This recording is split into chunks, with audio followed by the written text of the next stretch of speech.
नमस्कार दोस्तों, स्वागत है आप सभी का हमारे चैनल शेयर मार्केट में। मैं हूं आपका दोस्त नवी और यहां पर बात करेंगे HBL पावर सिस्टम के बारे में।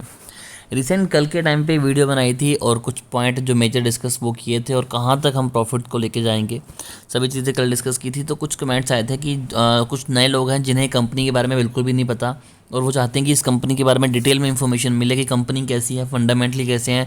क्योंकि काफ़ी सारे लोगों को ये भी मैंने कमेंट कल पढ़े कि जिनमें लोग बोल रहे थे कि क्या हम फ्रेश एंट्री ले सकते हैं। तो देखिए, प्राइस बहुत ज़्यादा ऊपर जा चुका है, ऑल टाइम हाई के पास है और मैं काफ़ी सारे लोगों को यहाँ पर प्रॉफिट बुक करने की एडवाइस दे रहा हूँ कि आप हल्का फुल्का प्रॉफिट बुक करो। नो डाउट ये 280 रुपये का स्टॉक 380 480 भी जा सकता है, बट अगर हम यहाँ पर अपना हल्का फुल्की जो हमारी इन्वेस्टमेंट है वो बुक कर लेंगे और कल को अगर स्टॉक नीचे भी आता है तो हमें बड़ा नुकसान ना हो। अब अगर 5 दिनों की बात करें तो देखिए 9% की तेज़ी है, पिछले एक मंथ में 65% की तेज़ी है, 6 मंथ में 170% के पॉजिटिव रिटर्न है। मैक्स चार्ट देखें तो स्टॉक अपने ऑल टाइम हाई के पास ट्रेड कर रहा है और ओवरऑल स्टॉक ने 978% के पॉजिटिव रिटर्न दिए हैं। अब जो चीज़ चिंता करने वाली है वो ये है कि स्टॉक जब से शुरू हुआ है 2007 से लेके 2020 तक स्टॉक ने नेगेटिव रिटर्न आपको निकाल के दिए। ठीक है, उसके बाद अगर बात करते हैं पिछले साल तक तो स्टॉक ने आपको दिए सीधा सीधा 200-300% के रिटर्न, मान लीजिए कि 200-300% के रिटर्न मिले।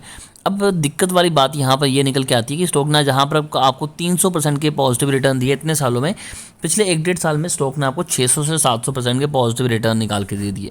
अगर बात करें पिछले एक साल की तो आप यहाँ पर देखिए कि 250% के पॉजिटिव रिटर्न है और पिछले तकरीबन 2020 के बाद 1870% के पॉजिटिव रिटर्न निकाल के दिए, जो कि कहीं ना कहीं हमें एक दिमाग में घंटी में जा रहे हैं। फाइनेंशियल्स देखें तो बहुत ज़बरदस्त है। रेवेन्यू 46% अप हुआ है, नेट इनकम 158% अप हुई है, डिल्यूटेड EPS 160% अप हुआ है, नेट प्रॉफिट मार्जिन 76% अप हुआ है, ऑपरेटिंग इनकम 156% अप हुई है। अब वीडियो में कुछ चीज़ें नेगेटिव भी होंगी तो प्लीज़ ये मत सोचिएगा कि मैं आपको डराने की बातें कर रहा हूँ कि आप डर जाएँ या फिर आपकी इन्वेस्टमेंट ना हो। अब बस चीज़ों को एक ओपन माइंडेड से समझने की कोशिश करना कि मैं कहना क्या चाहता हूँ। अब बात करते हैं बैटरी की कि कंपनी का जो मेन सोर्स ऑफ कहाँ से आता है। तो बैटरी वर्टिकल 64% जो रेवेन्यू है वो यहीं से निकालती है। The company is the world second largest manufacturing of निकल cadmium battery with pocket plate, scented plated and fibre plated technology. तो कंपनी दुनिया की, ना सिर्फ इंडिया की, दुनिया की दूसरे नंबर की सबसे बड़ी मैन्युफैक्चरिंग है निकल कैडमियम बैटरी की। तो ये तो एक अच्छा साइन है जिसमें से कंपनी 64% रेवेन्यू जनरेट करती है।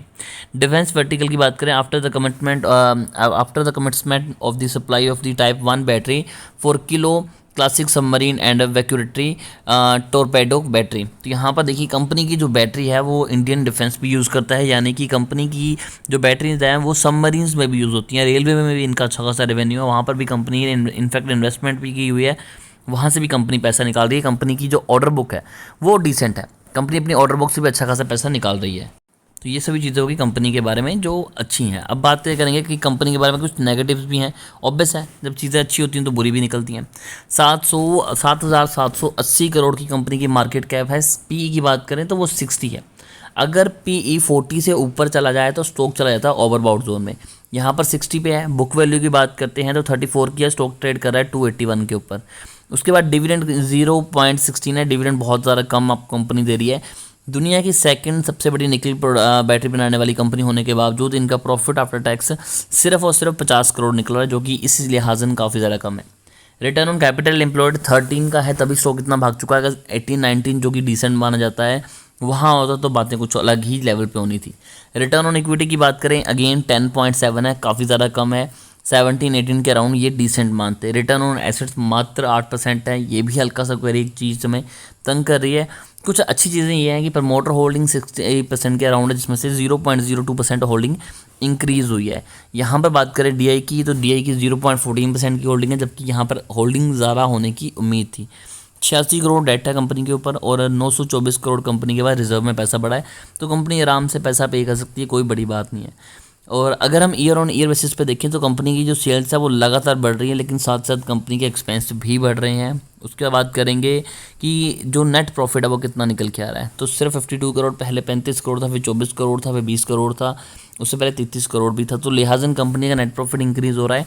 और अच्छी चीज़ ये है कि ये जो नेट प्रॉफिट है ये कहीं पर भी आप देखें तो आपका अदर इनकम से नहीं आया है, कंपनी की सेल्स से ही आया है, जो कि अगेन एक काफ़ी ज़्यादा अच्छा साइन है। अब हम यहाँ पर बात करेंगे शेयर होल्डिंग पैटर्न की कि शेयर होल्डिंग पैटर्न में क्या क्या चेंजेस आए हैं। एक अच्छी चीज़ ये है कि 2020 में 58% की होल्डिंग थी, जो कि अब 59% की होल्डिंग हो चुकी है प्रमोटर की। तो प्रमोटर ने अपनी होल्डिंग को जो है वो बढ़ाया है। अब जो खतरे की घंटी है वो ये बज रही है कि एफआईज की होल्डिंग यहाँ पर 10.5% थी, जो कि अब 2.63 है। तो जब कंपनी इतने अच्छे रिटर्न दे रही है तो एफआईज क्यों अपना पैसा धीरे धीरे करके यहाँ से विड्रॉ कर रही है। डीआई की होल्डिंग की बात करें तो 10% के अराउंड थी, जो कि अब 0.14% तक। क्यों डीआई ने भी अपनी होल्डिंग कम की है, जबकि पब्लिक की होल्डिंग 21% थी, अब 38% हो चुकी है। तो ऐसा क्या है जो चीज़ें एफआई और डीआई को यहाँ पर अपने शेयर होल्डिंग को कम करने के लिए उकसा रहा है, जैसे आप बोल सकते हैं कि क्यों वो अपनी होल्डिंग कम कर रहे हैं। तो इन चीज़ों पे थोड़ा सा ध्यान देता हूँ। जिस प्राइस पे ये आपको स्टॉक मिल रहा है हल्का सा ओवरबॉट आ चुका है, यहाँ से नो डाउट स्टॉक को और ज़्यादा आगे लेके जाया जा सकता है, बट अब यहाँ से रिस्क काफ़ी ज़्यादा बढ़ चुका है। फिर भी इस शेयर को लेकर अगर आपकी कोई भी क्वेरी है तो आप कमेंट कीजिए, हमारी कोशिश होगी कि आपको अच्छी एडवाइस दें।